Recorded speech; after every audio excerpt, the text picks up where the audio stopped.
Hi, it's Fias Tarot. Hello, Virgo placements. This is your love reading ngayong July pagdating sa person on your mind. Okay, so syempre before tayo mag-start, kung hindi ka pa nakakapag-subscribe, please do subscribe and hit the notification bell para lagi po tayo maging updated sa mga mangyayari pa lang. Okay? So, yeah, let's start your reading. Kung may mga tanong pa po, no? Message lang po kayo sa akin pong FB page for more details. Okay?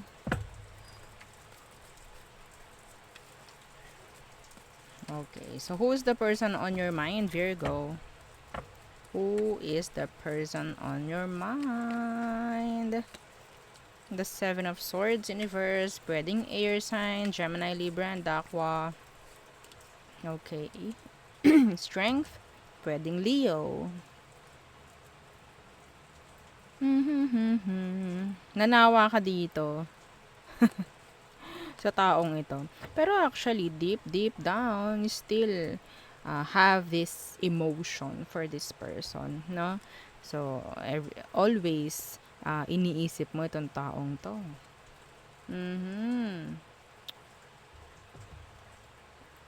Ba't ka nanawa dito? Parang nakita mo na yung totoong kulay niya. Anong kulay? Okay. So, anong meron? Anong meron ba sa sitwasyon nyo ngayon? Anong meron? Some of them may pagkatamad. Oo, hindi mo to mauutusan, hindi mo to mapapasunod sa mga dapat niyang gawin. Okay? So, let's see. Ano bang sitwasyon nyo? The Page of Swords. What's with that? The Eight of Pentacles. Ay, bumabalik ba to, Virgo? Parang bumabalik. Oo. Puro communication. Pero nanawa ka na, tinalikuran mo na to. This person is waiting for an answer pagdating sa'yo. Yeah, you're avoiding this person nang sa ngayon. Oo, parang nawala na yung yung parang yung burn. Yung burn. Yung flame. Oo, pagdating sa kanya. Yes.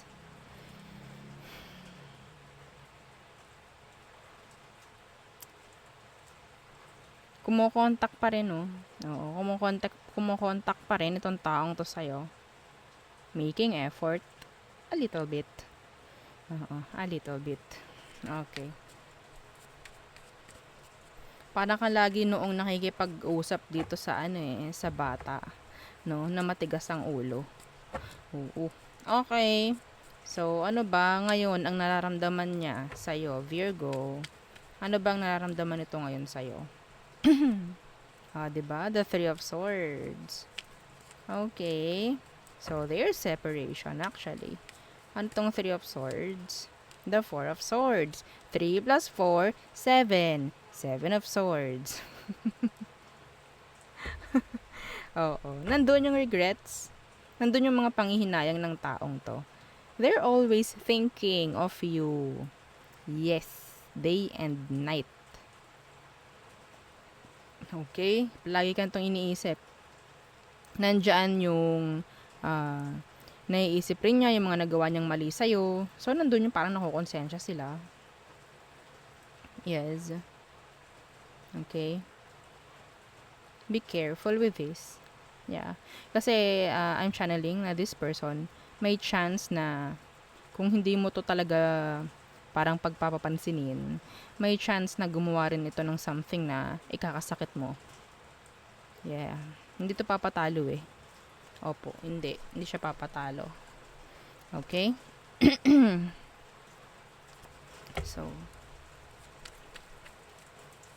let's see what's their next action towards you, Virgo.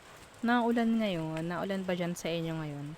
Okay. So, Virgo, ano bang next action ng taong to? The Judgment in reverse. Uy. And the Moon. Bigla na lang ulit itong mawawala. Yes. Bigla na lang ulit mawawala to.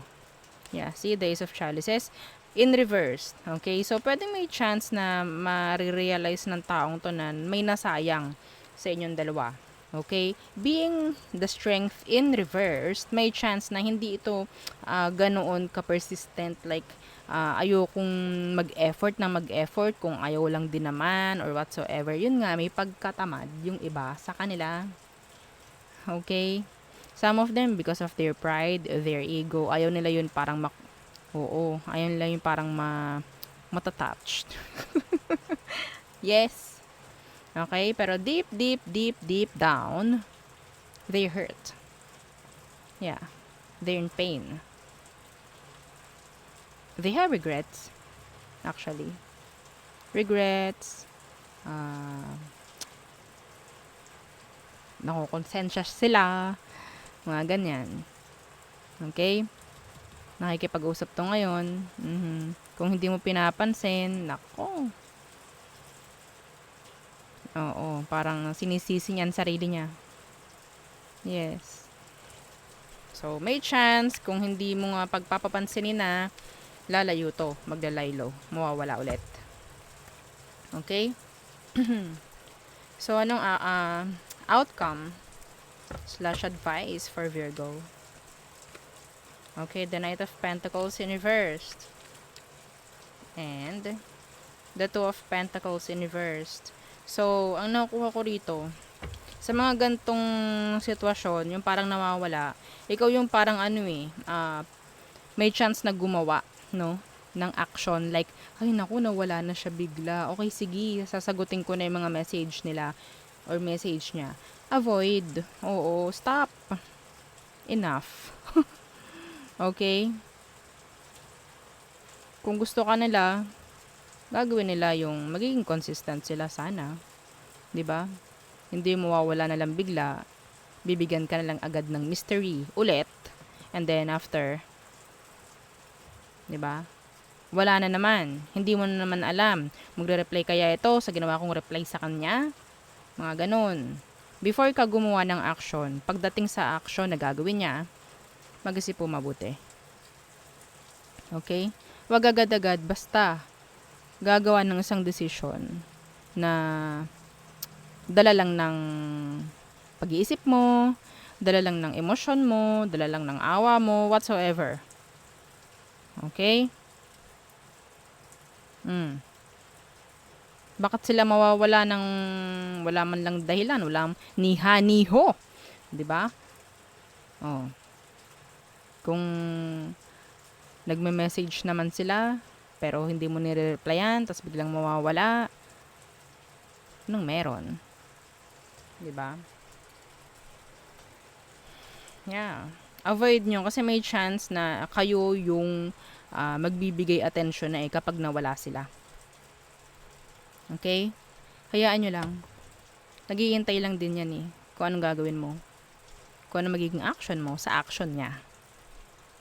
Okay? So, wag kayong makipaglaro. Laro ang gusto nito. Yeah. Okay? So, swerte mo kung ikaw yung parang inalisan mo na, tinalikuran mo na. Yeah. So, wag mo nang i-back to zero, no? Yung sarili mo. Okay? Kasi pwedeng nakakausad-usad ka ng kauntian. So, wag mo nang gawing back to zero ka ulit. Okay? So, tayo tumungo na sa all signs, Aries through Pisces.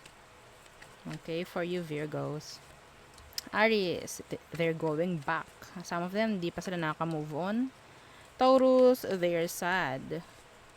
Gemini, so parang naging missed opportunity. Okay, it's like unfulfilled. Oh, parang may ganun. Pagdating kay Gemini.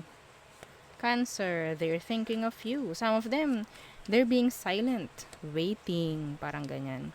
Leo, okay, they're scared or afraid or something like pinag-iisip ka nito ngayon. Yes. Virgo, okay, so may chance na hindi mo na ito gagawa na kung ano-anong action. Okay, like pag-iisipan muna nila. Libra, okay, so may attraction dito kay Libra. Scorpio, So, parang merong hopeless pagdating dito kay Scorpio. So, parang may nawala rin dito. May nagkaroon ng fallout, maybe. Sagittarius. Okay, so ayaw nila ng stress. Some of them gusto nila makipag-ayos. Capricorn. Okay, they're, stress, overthinking. Okay, hindi pa rin sila makaalis sa kung ano man ang issue meron sa inyo. Aquarius. So, may chance na hindi niya alam kung anong mangyayari, kung anong gagawin niya ngayon. Okay, some of them, they're sad. Pisces. Okay, so, they want clarity. Yeah, they want clarity pagdating sa'yo. Some of them, they want a new beginning.